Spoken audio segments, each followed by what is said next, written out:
What's going on, guys, and welcome back to Rooted in Reptiles. Today, Zeus and I will be showing off all of our Irian Jaya Blue Tongue Skinks. This little female will be the first one to start, so stick with me and we'll get right into them. You're watching Rooted in Reptiles, where you will find a ton of quality, evidence-based reptile keeping and captive breeding information.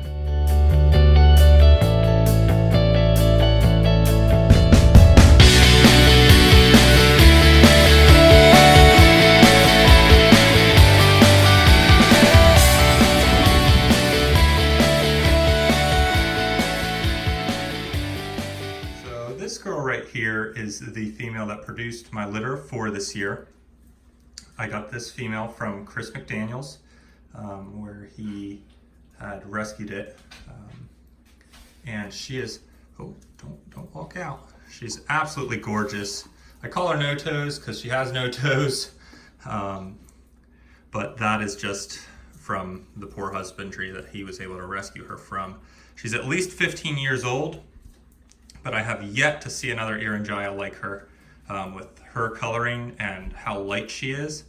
So I don't know if potentially that's something genetic. You know, when Chris had bred her, it didn't really show to be anything genetic, but then as you'll see, some of the babies that I produced this year look quite interesting color-wise. Not anything purity-wise, but they look interesting from potentially a hypo standpoint. So obviously I'm not going to say that they're hypo or she's hypo, but it is definitely something interesting. So next off, I'll grab the male that I bred with her and we can take a look at him. So this right here is the male that I bred with that female, No Toes. This male is captive bred and born by Austin Mullinex, or however you produce his last name in Australia, or in Arizona, not Australia. And he is really nice. You can see that he definitely has more of the Indonesian vibe from him. It seems like, obviously with the Irian Jayas, they can kind of have more of an Indonesian look or more of a Skinkoides look. And I think this male definitely has that Indonesian look. You can see he's much more of a slender animal, longer, and he just overall looks really nice. I mean, he's going into shed right now, which is why it kind of looks like this. He does look nicer normally, but this is the sire to the 4 babies that I'll be showing you next. So now that he's calmed down and sitting nice in my hand, we'll move on. So this is the first of the 4 babies that I have produced this year. I call this one Ice, because it has, Zeus, get out of there, you're not eating mulch. This one looks really, really different compared to the others color-wise. You can see it is very, very light. It's tan and white, or whitish, sort of like its dad. So this one most closely resembles the sire to me. And then it's very different, again, from the other 3. So I'm going to save the best 2 for last, at least what I think are the best 2. And we'll move on to an animal that I think looks very, very typical Irian Jaya. Again, a very, very nice animal. It's got some dirt there in the corner of its mouth. But again, just incredible. I love the variation from these guys. So this animal here, again, very, very nice. It is definitely much more orange. I love how the white really climbs high on the sides. This has more of that classic Irian Jaya look to me. Something you would find more commonly available maybe at a show, color-wise. Again, incredibly nice. You can kind of see more of its pattern and see how that white is coming up the sides high enough that you can see it from the top down. I really like that. You know, but again, a very, very nice animal. So I will show you, the next 2 are kind of equal to me. They're both unique in color-wise in their own ways, but I'll probably show you the lighter of the 2 next, and I'll save Fire for last, or the one that I've named Fire, I guess. But Again, a very, very nice animal, and again, very happy with the way it looks, especially for my first year producing Irian Jayas as it climbs up my arm here. So this animal here, as you can see, is just phenomenal. Just a phenomenal Irian Jaya. Again, pure Irian Jaya, no northern obviously, and looks very Irian Jaya.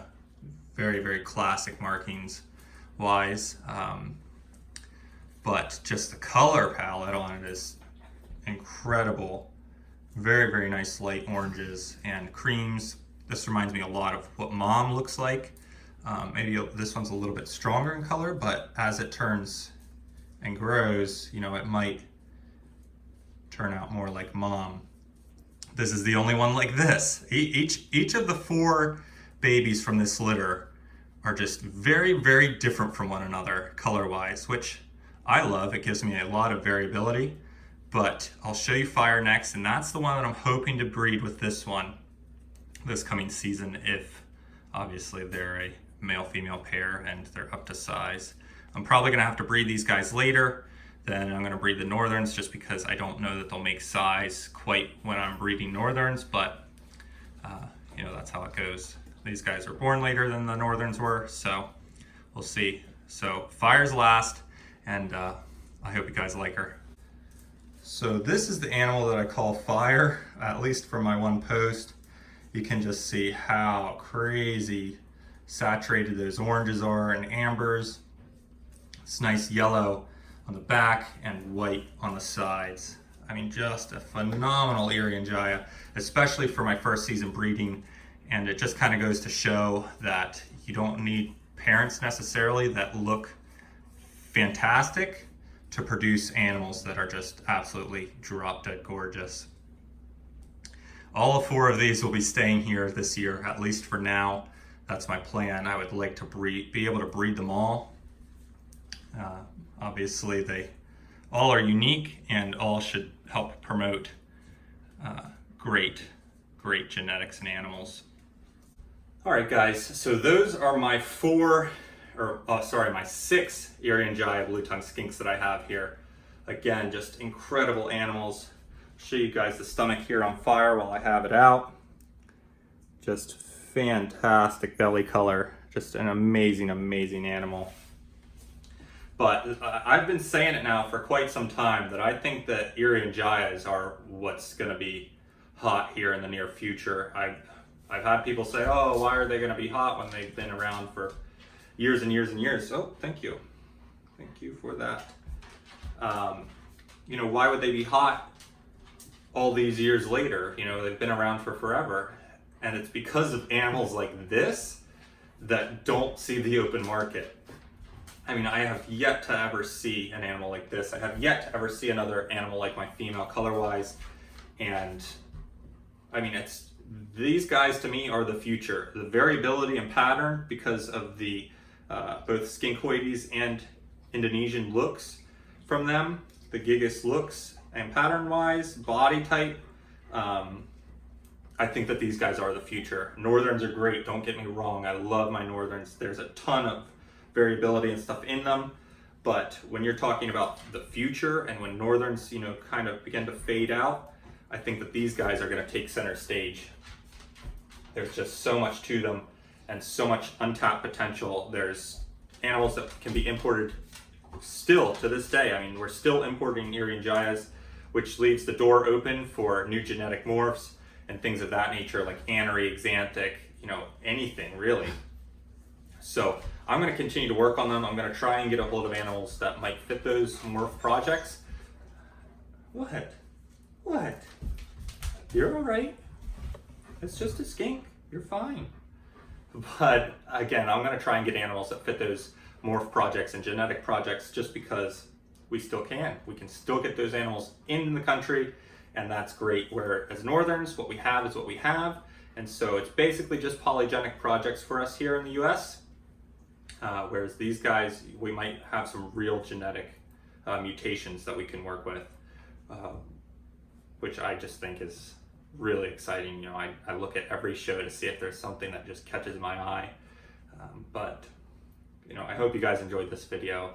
Like always, I just wanted to show off these animals. I'm going to go through and show off eventually all my animals, all my skinks. But I think the next one will be all of the skinks that I produced this year, or all of the northerns that I produced this year, because that's 13 animals. So that will be a good chunk by themselves.